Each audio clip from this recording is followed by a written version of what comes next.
The cosmic collision. The emergency sirens wailed through the corridor of the earthen vessel Horizon Seeker as Ryan Mercer frantically plotted escape vectors on his navigation console. His dark hair fell across his forehead as sweat beaded on his brow. Propulsion systems failing, hull breach imminent, the ship's AI announced with an unnerving calm. Rand's fingers flew across the holographic display. "Come on, give me something," he muttered.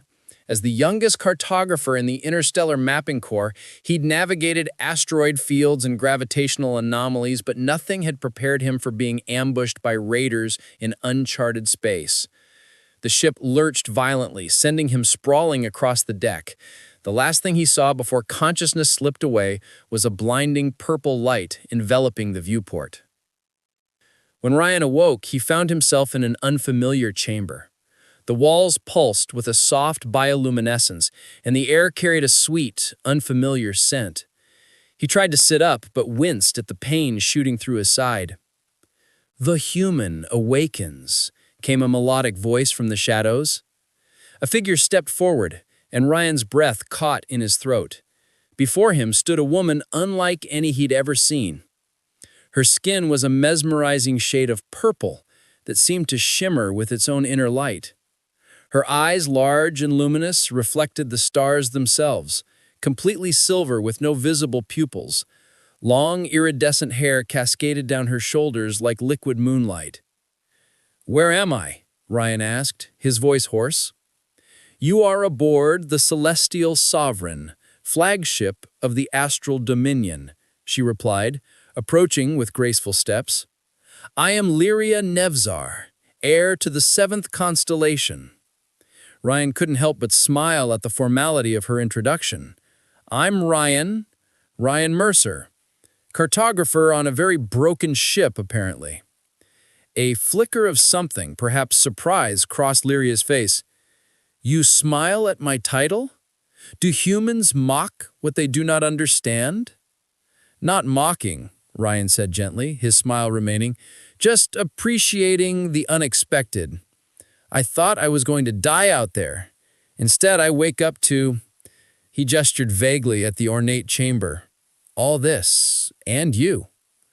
Lyria tilted her head, studying him with those silver eyes. "You are different from what the archives describe of humans." "How so?" "You look at me directly. Most species find our gaze unsettling." I shrugged. "Where I come from, looking someone in the eye is a sign of respect." Something in her posture softened. "Your vessel was attacked by void reavers.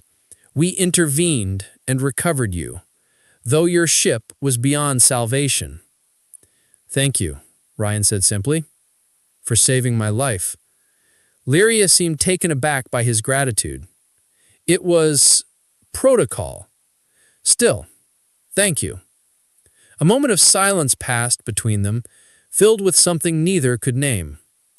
"Commander Thaxel believes you should be confined until we reach the homeworld. But I have granted you guest status. You will remain here in the royal quarter under my supervision." "Is that a problem?" Ryan asked, noticing her hesitation. "It is unprecedented," Lyria admitted. "No human has ever been permitted in the royal chambers." "I'll try to be a model guest then," Ryan said, that disarming smile returning. For the first time, Lyria's lips curved in what might have been the beginning of a smile. "Rest now, Ryan Mercer," she said, turning to leave. "Tomorrow you will tell me of Earth and your stars." As the door sealed behind her, Ryan sank back onto the strange, comfortable surface serving as a bed. Through a viewport beside him, unfamiliar constellations glittered against the void, lost in space, rescued by a beautiful alien princess. It was like something from an old story. Yet, as his eyes grew heavy, one thought lingered. The look in Lyria's silver eyes when he'd smiled at her, like someone seeing sunlight for the first time. The Dance of Two Worlds. The Astral Dominion's capital city, Lunaris, stretched across the horizon like a dream crafted from crystal and light. Towering spires reached toward the violet sky, while hovering platforms carried citizens between levels of the sprawling metropolis. Ryan stood on the balcony of his assigned quarters, overwhelmed by the alien beauty. According to Lyria, in a message delivered discreetly by a sympathetic attendant, he was to remain here until the Sovereign Council determined his fate. 3 days passed with no word. Then, on the 4th evening, a package arrived containing formal attire, a suit of flowing fabric that seemed woven from starlight itself. "The heir requests your presence at tonight's celestial convergence," the attendant informed him. "It is unprecedented." The grand hall of the Ascendancy Palace pulsed with energy and light. Dignitaries from across the Dominion mingled beneath floating orbs of bioluminescence. Ryan entered cautiously, aware of the curious and often hostile glances directed his way. "They stare because you are a novelty," came Lyria's voice behind him, "and because your presence at my invitation has caused quite the controversy." Ryan turned and felt his breath catch. Lyria wore a gown that seemed to capture the essence of a galaxy, swirling patterns of deep purple and silver that complemented her shimmering skin.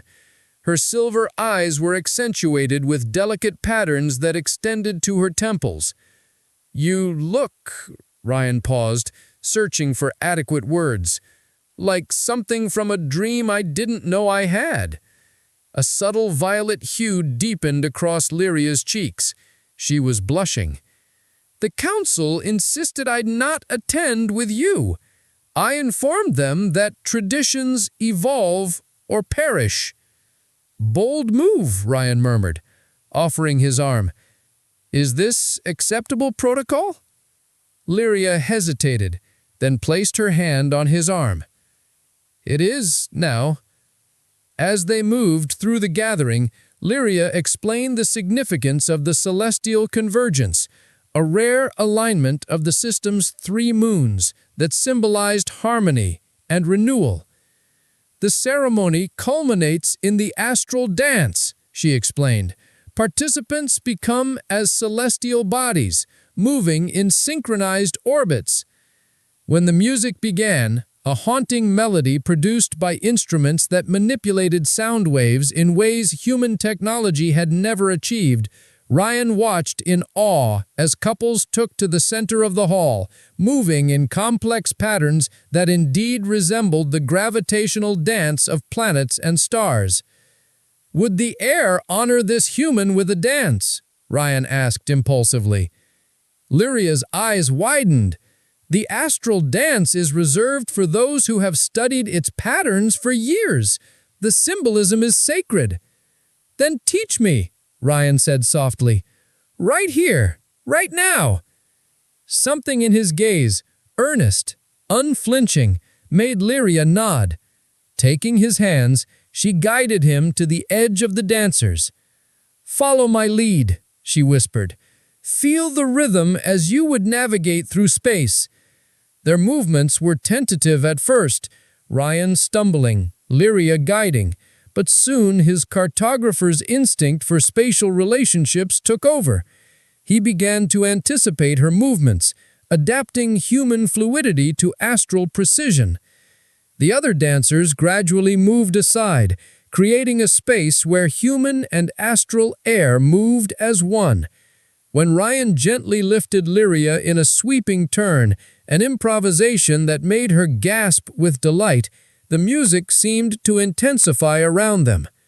"They're watching," Ryan whispered as he brought her close.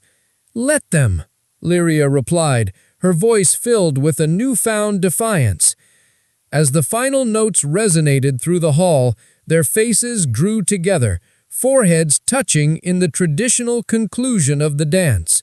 But Ryan, heart pounding, pressed his lips gently to hers, a human gesture that sent whispers rippling through the crowd. For a moment, Lyria froze. Then, hesitantly, she returned the kiss, her hand coming up to rest against his cheek. Across the hall, Commander Thaxel watched, his expression hardening from disapproval to resolve. With a sharp gesture, he summoned members of the Royal Guard. "This ends tonight," he muttered, "for the sake of the Dominion." As Ryan and Lyria parted from their kiss, both smiling with the wonder of discovery, neither noticed the approaching guards or the storm gathering in their wake. Beyond the stars. The sleek vessel landed just beyond the outpost's perimeter, its engines cooling with a soft hiss. Ryan approached cautiously, the pendant clutched in his hand like a talisman. The ship's hatch slid open, revealing not Lyria, as he had dared to hope, but a young astral male with scholarly features. Nadim Vaxlor, the stranger introduced himself, bowing slightly. Royal astronomer and friend to Air Nevzar. "She set you?" Ryan asked, heart racing. "Not exactly." Nadim glanced nervously at the sky. "The heir has been confined to the inner sanctum for purification rituals before her formal betrothal ceremony."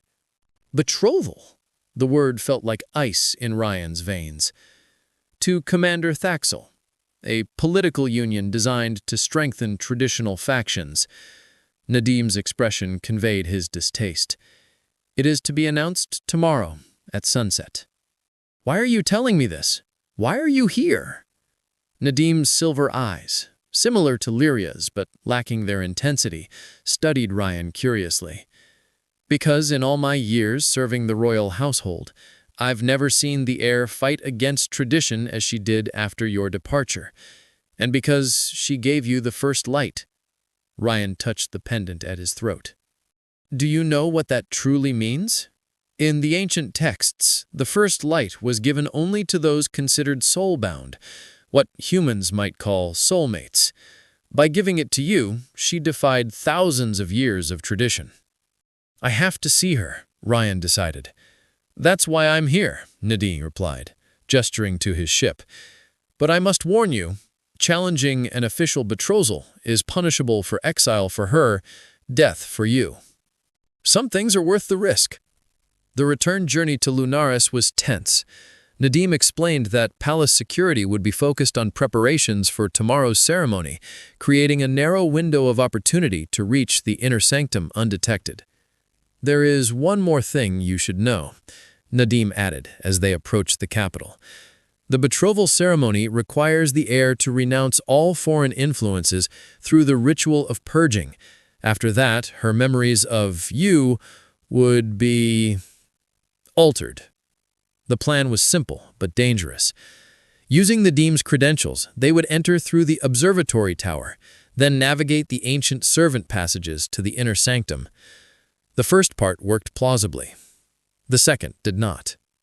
"Astronomer Vaxlor," Commander Thaxel's voice echoed in the narrow passage. "And the human. How predictable." Guards materialized from the shadows, weapons drawn. "Your interference ends here.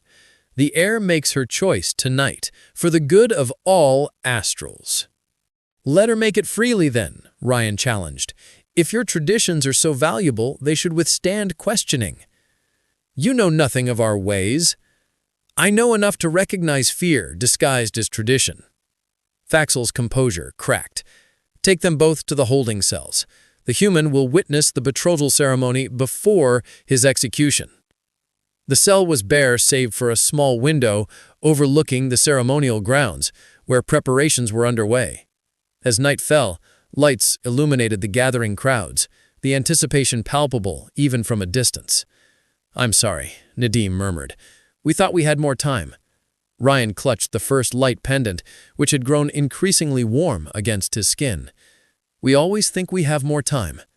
As the ceremony began, Ryan could make out Lyria's figure on the distant platform, resplendent in traditional regalia, yet somehow diminished. Thaxel stood beside her, triumphant. The ancient words of the ritual carried faintly through the night air. When the moment came for Lyria to accept the betrothal, Ryan closed his eyes, unable to watch. Then, inexplicably, the pendant in his hand blazed with light, so bright it penetrated his closed eyelids. When he opened them, the cell was bathed in radiance. On the ceremonial platform, visible through the window, a matching light bloomed from where Lyria stood. The crowd gasped. The ceremony halted. The cell door slid open, revealing not guards but Lyria herself, her eyes wide with wonder. "The first light has never done that before," she whispered. "How did you—" I felt it calling. Everyone did. She gestured to the pendant. "It's never shone like that in all our recorded history." Behind her, royal advisors and officials crowded the corridor, their expressions ranging from awe to fear. Commander Thaxel pushed through, his face contorted with rage. "This changes nothing. The betrothal is void," came an authoritative voice. An elderly astral female stepped forward, her ornate robes marking her as a member of the High Council. "The first light has spoken. The ancient texts are clear. When the light chooses, even the council must bow." "This is absurd," Thaxel protested. "A human cannot be bound to the air." "The stars themselves disagree, and who are we to question them?" In the days that followed, the capital was abuzz with debate. Ancient texts were consulted, traditions re-examined. The betrothal was formally dissolved, and while many conservatives protested, none could deny the significance of the First Light's unprecedented behavior. Ryan was granted the status of Star Chosen, a position with no precedent but considerable respect. He would not be expelled, but neither would the relationship be simple. "It won't be easy," Lyria admitted, as they stood together on her private balcony overlooking the shimmering city. "There will be resistance, misunderstanding, compromise, like any relationship worth having," Ryan replied. "My duties to my people remain," she cautioned. "I cannot abandon them. I wouldn't ask you to, but perhaps I can help build a bridge between our worlds instead of a wall." Lyria's silver eyes reflected the stars above them. "The ancient texts speak of convergence, when different celestial bodies align to create something greater than themselves alone. Is that what we're doing? Converging?" She smiled, a full, unguarded expression that transformed her face. "I believe we've only just begun our orbit, Ryan Mercer." As their lips met, the first light pendant glowed softly between them, a promise written in starlight that some connections transcend space, tradition, and even the vast differences between worlds. In the observatory tower, Nadim updated the star charts, adding a new notation to the ancient maps, where two distant galaxies had begun an unexpected dance of gravity, drawing closer across the cosmic void. Just as the stars found new patterns, so too would the astral dominion and Earth begin their own careful convergence, guided by two souls who dared to look beyond the boundaries of their worlds and see something beautiful in the unknown.